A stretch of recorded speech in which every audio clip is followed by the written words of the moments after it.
Have you ever read a message at work that just drags, that makes you feel like you'll never get to the end?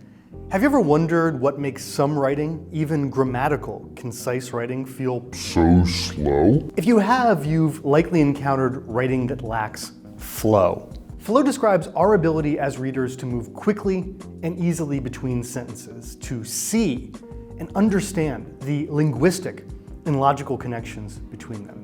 In short, flow is the quality that binds clear, strong sentences into clear, strong paragraphs and messages. In this video, I'll show you 3 basic techniques that you can use to achieve a better flow in your writing. But before we dive in, please take a moment to subscribe to our channel.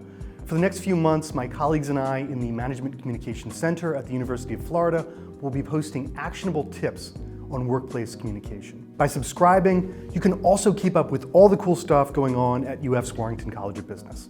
Okay, so let's talk about our first technique for establishing flow, opening your sentences with transitional words and phrases.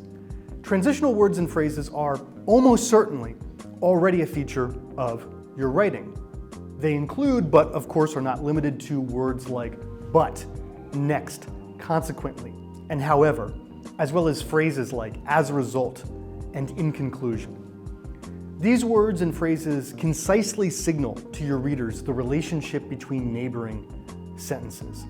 The word next, for instance, tells your reader that you're moving on to a new point. The word however signals that you're changing direction.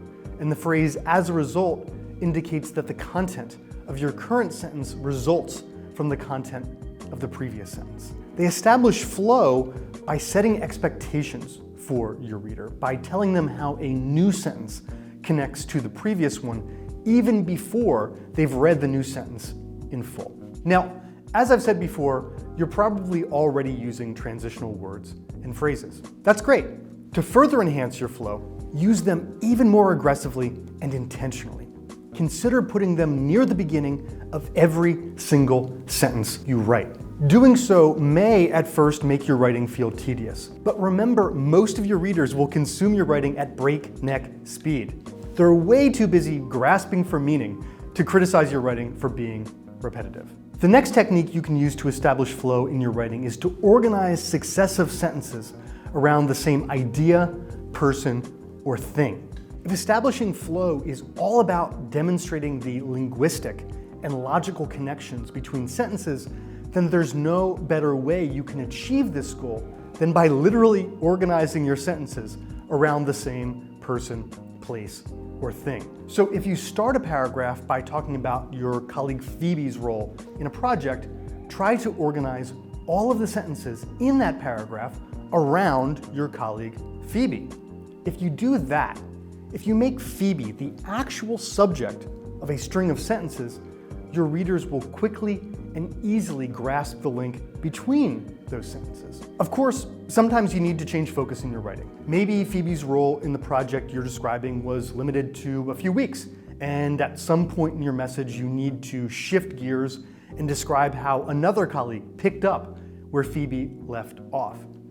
In that case, you want to use our third technique for establishing flow, which involves referencing content from the end of one sentence in the beginning of the next. Think of this technique like links in a chain.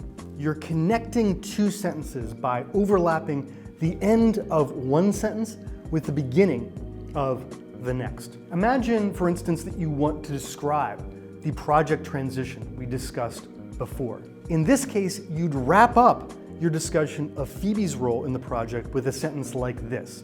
Finally, Phoebe concluded her work on the design interface and handed project leadership to Paul.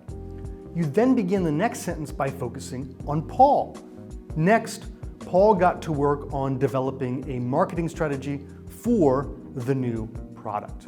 Using this chain link strategy, you can quickly and easily pivot between topics without confusing your readers or losing their attention. Now, if you were paying careful attention to my example, you probably noticed that these 2 sentences used both tips 1 and tip 3.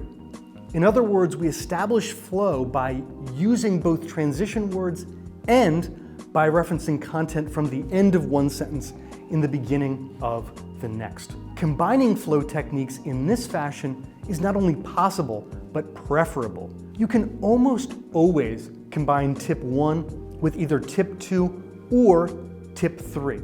And by doing so, you amplify the power of each technique, allowing you to create messages with strong flow, messages that move seamlessly from one sentence to the next, even when your readers are navigating your document quickly. And with that, we come to the end of today's video. Thanks for checking out these tips for how you can establish flow in your writing. If these tips have worked for you, or if you have other great tips to share, please let us know in the comments. Be sure to subscribe to learn more ways to improve your workday by communicating like an expert, and keep an eye out for more communication tips from me and my colleagues at the University of Florida's Management Communication Center.